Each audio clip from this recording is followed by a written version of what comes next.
Hello दोस्तों, आपका स्वागत है ब्राइट फ्यूचर में। ब्राइट फ्यूचर आपकी सफलता में निरंतर प्रयासरत रहता है। आज आपके लिए लेकर आया है ब्राइट फ्यूचर उत्तराखंड के स्पेशल नोट्स। अगर आप चैनल पर नए हैं तो चैनल को सब्सक्राइब करें। सब्सक्राइब के बगल पर जो बेल आइकन बना रहता है उसको जरूर दबाएं, ताकि इन फ्यूचर ब्राइट फ्यूचर के द्वारा कोई भी वीडियो अपलोड होता है तो उसका नोटिफिकेशन आपको मिल सके। बढ़ते हैं हम आप आज के उत्तराखंड के महत्वपूर्ण प्रश्नों की ओर। तो हमारा पहला प्रश्न होगा, मानसा ने किस को सोन बाण की स्वर्णिम विजेता की उपाधि दी थी? तो इसका आंसर होगा हमारा कालो भंडारी। कालो भंडारी जी को स्वर्णिम विजेता की उपाधि दी थी। अब हम इससे संबंधित तथ्य जान लेते हैं। मानसा का शासनकाल 1591 से 1610 तक रहा। कालो भंडारी वीर माधो सिंह भंडारी के पिता थे, जिनका जन्म उत्तराखंड राज्य के टिहरी जनपद के मलेथा गांव में हुआ था।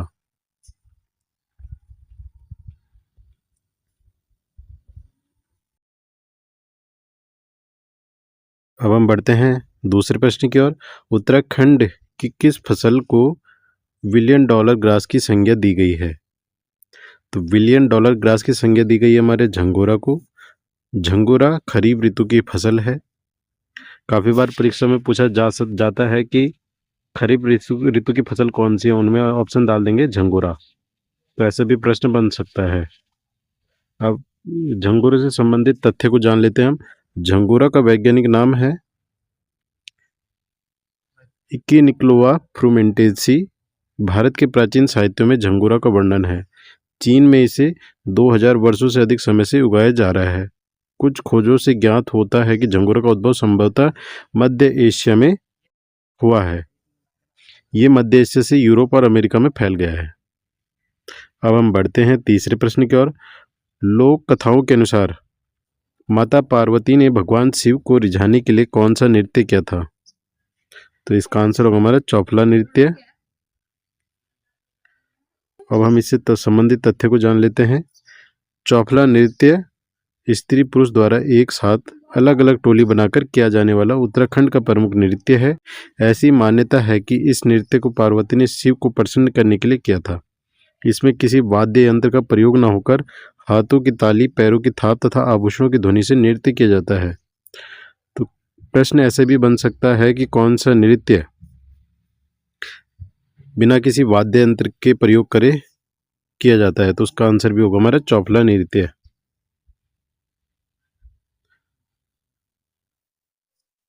बढ़ते हम अगले प्रश्न की ओर। उत्तराखंड में रिंगाल की कितनी प्रजातियां पाई जाती हैं? तो उत्तराखंड में रिंगाल की 5 प्रजातियां पाई जाती हैं। अब हम इससे संबंधित तथ्य को जान लेते हैं। रिंगाल पर्वतीय क्षेत्र में पैदा होने वाला वृक्ष है। रिंगाल से रोजमर्रा में उपयोग होने वाले हस्तशिल्प वस्तुएं तैयार की जाती हैं। पांचवा प्रश्न है हमारा, उत्तराखंड के संबंध में फरण क्या है? तो फरण एक मसाला होता है।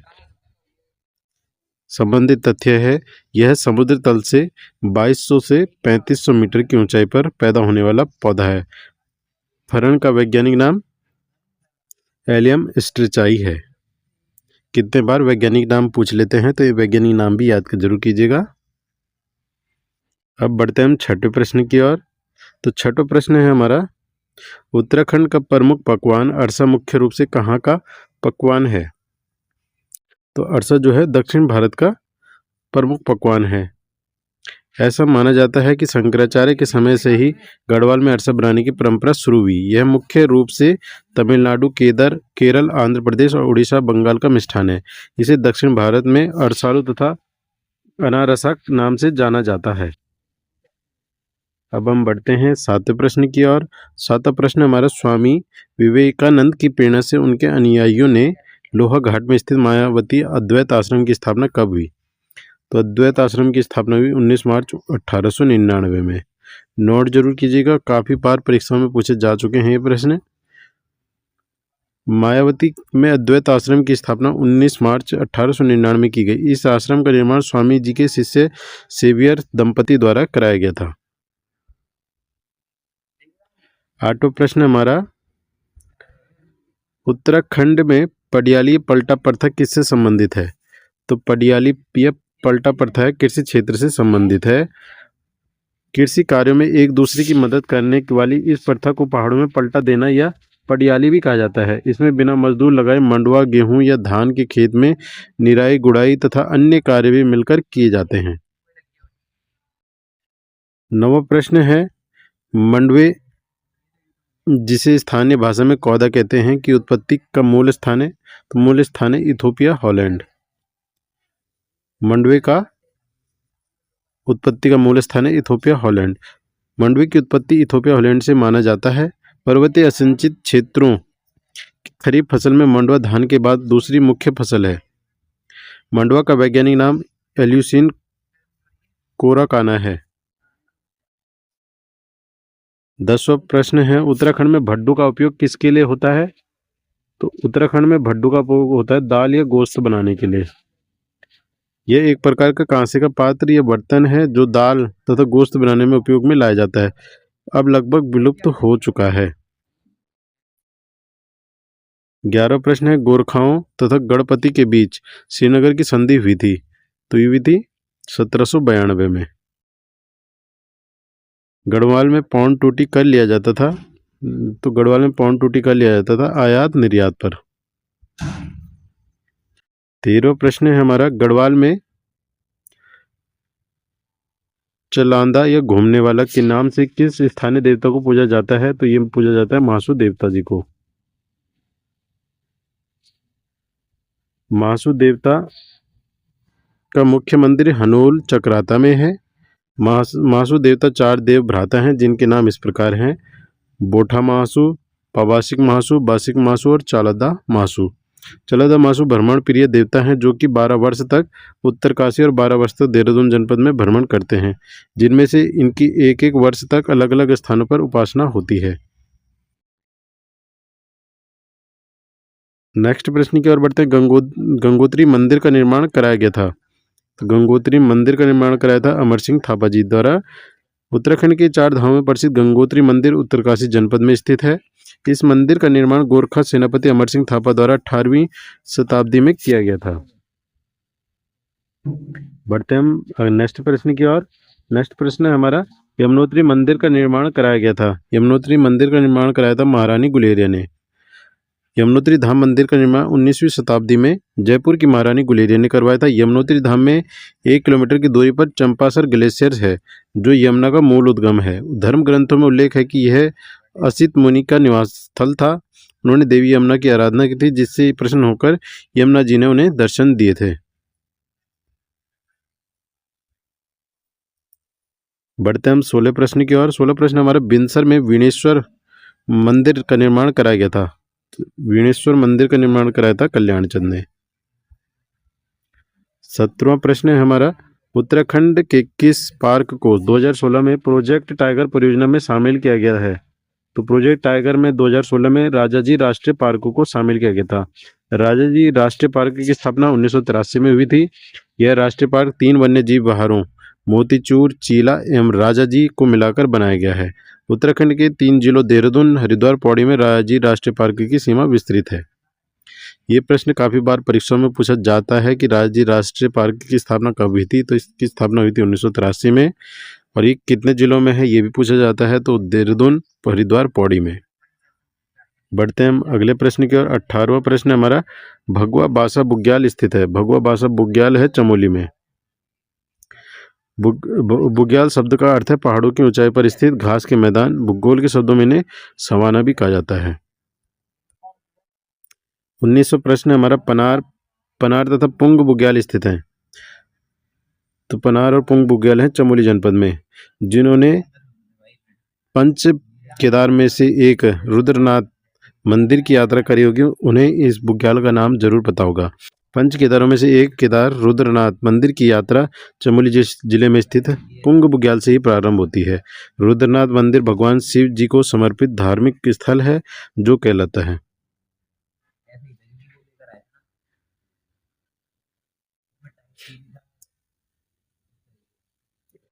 नेक्स्ट है हमारा, उत्तराखंड पर गोरखा आक्रमण के समय नेपाल का राजा कौन था? तो नेपाल का राजा था रण बहादुर शाह। बढ़ते हैं हम अगले प्रश्न की ओर। ये भी महत्वपूर्ण प्रश्न है कि मुठभेड़ उपन्यास के लेखक कौन है। तो मुठभेड़ उपन्यास के लेखक है हमारे शैलेश मटियानी जी। यह उपन्यास अल्मोड़ा जनपद के जन्मे शैलेश मटियानी द्वारा लिखा गया है। गरीबों के दमन शोषण पर आधारित उपन्यास है जिसका प्रकाशन 1981 में हुआ था। इसके लिए उन्हें फणीश्वर नाथ रेणु पुरस्कार 1984 से सम्मानित भी किया गया था। 22वां प्रश्न है हमारा, टिहरी राज्य को उत्तर प्रदेश का जनपद किस वर्ष बनाया गया। तो इसका आंसर होगा हमारा 1 अगस्त 1949 को। आज़ादी से पूर्व टिहरी और उत्तरकाशी जिले सम्मिलित रूप से टिहरी गढ़वाल रियासत के अंग थे। वर्ष 1949 में टिहरी का उत्तर प्रदेश राज्य में विलयीकरण हुआ। अब है 23वां प्रश्न हमारा। 23वां प्रश्न है, उत्तराखंड खादी एवं ग्रामोद्योग बोर्ड का गठन किया गया। तो उत्तराखंड खादी एवं ग्रामोद्योग बोर्ड का गठन किया गया था 17 अगस्त 2002 को। 17 अगस्त 2002 को उत्तराखंड खादी एवं ग्रामोद्योग बोर्ड का गठन किया गया था। उत्तराखंड खादी एवं ग्रामोद्योग बोर्ड द्वारा 2009-10 में रेसा बैंक की स्थापना भी की गई। अब हम बढ़ते हैं 24वें प्रश्न की ओर। तो 24वां प्रश्न है हमारा, भीमताल में लोक संस्कृति संग्रहालय की स्थापना किसने की। तो इसका आंसर होगा यशोधर मटवाल। भीमताल के लोक संस्कृति के संग्रहालय को लोक संस्कृति संग्रहालय के नाम से भी जाना जाता है। इसकी स्थापना पुरातत्ववेत्ता तथा पद्मश्री से सम्मानित यशोधर मटवाल ने की। अब हम बढ़ते हैं 25वें प्रश्न की ओर। 25वां प्रश्न हमारा, उत्तराखंड में सीरा गीत किस क्षेत्र का प्रमुख गीत है। तो ये है शोका क्षेत्र का। कुमाऊं का सीमांत क्षेत्र ही शोका क्षेत्र है। इस क्षेत्र में दारमा, व्यास और चौंदास अंचल आते हैं। यहाँ वे निवासी अस्थायी परिवारजक का जीवन व्यतीत करते हैं। शौका समाज रंगीला समाज है। यहाँ पर प्रत्येक गीतकार और नृत्यकार होता है। यहाँ का प्रत्येक व्यक्ति गीतकार और नृत्यकार होता है। 26वां प्रश्न है हमारा, भारतीय रिजर्व बैंक का उप कार्यालय उत्तराखंड के किस शहर में स्थित है। तो RBI का उप कार्यालय देहरादून में स्थित है। भारतीय रिजर्व बैंक के 19 क्षेत्रीय कार्यालय तथा 9 उप कार्यालय हैं जिनमें से अधिकांश राज्यों की राजधानी में स्थित हैं। अब है 27वां प्रश्न, हिमाचल प्रदेश में ब्रह्म कमल को किस नाम से जाना जाता है। तो ब्रह्म कमल को हिमाचल में दूधा फूल के नाम से जाना जाता है। उत्तराखंड और हिमालय पर पाए जाने वाले ब्रह्म कमल को हिमाचल प्रदेश में दूधा फूल, कश्मीर में गलगल, श्रीलंका में कद्दू फल और जापान में गेक्का विजन कहते हैं। ब्रह्म कमल का पौधा पानी में नहीं बल्कि जमीन पर ही होता है। 28वां प्रश्न हमारा, हरियाली पूड़ा मेला उत्तराखंड में कहाँ मनाया जाता है। तो हरियाली पूड़ा मनाया जाता है नौटी चमोली। नौटी का हरियाली पूड़ा मेला चैत्र से ही जुड़ा है। संक्रांति के दिन जहाँ ग्रामीण घरों के मालू के पत्ते को पूड़ा बनाकर उसमें जौ की हरियाली बोते हैं, वहीं 9वें दिन विवाहित महिलाएं और ध्यानियाँ रिंगाल की टोकरियों में पूड़ों को मां नंदा के मंदिर में ले जाती हैं। यहाँ पर ही मां की विशेष पूजा अर्चना की जाती है। 29वां प्रश्न हमारा, कौन सा महीना उत्तराखंड में भिटोली महीने के नाम से जाना जाता है। तो भिटोली महीना चैत्र महीने को माना जाता है। चैत्र महीना जो लगभग मार्च से स्टार्ट होता है। उत्तराखंड में चैत्र के महीने में ब्याहता लड़कियों को भिटोली देने की परंपरा है। भिटोली का अर्थ है भेंट देना। इस अवसर पर भाई अपनी बहन को भिटोली देता है। 30वां प्रश्न है हमारा, कोट भ्रामरी मंदिर उत्तराखंड में कहाँ स्थित है। तो यह है बागेश्वर जनपद में। कोट भ्रामरी मंदिर को भ्रामरी देवी मंदिर और कोट माई के नाम से भी जाना जाता है। यह बैजनाथ से 3 किलोमीटर की दूरी पर डंगोली के समीप स्थित है। रणचूला नाम से विख्यात इस स्थान पर कभी कत्यूरी राजाओं ने अपना किला बनाया था। प्रश्नोत्तरी आपको कैसे लगी कमेंट्स बॉक्स में ज़रूर बताएं। अगर आप चैनल पर नए हैं तो चैनल को सब्सक्राइब जरूर करें। अगर आपको प्रश्न पसंद आए हो तो अगर आपको PDF चाहिए हो तो मुझे 9761181917 पर संपर्क कर सकते हैं। धन्यवाद।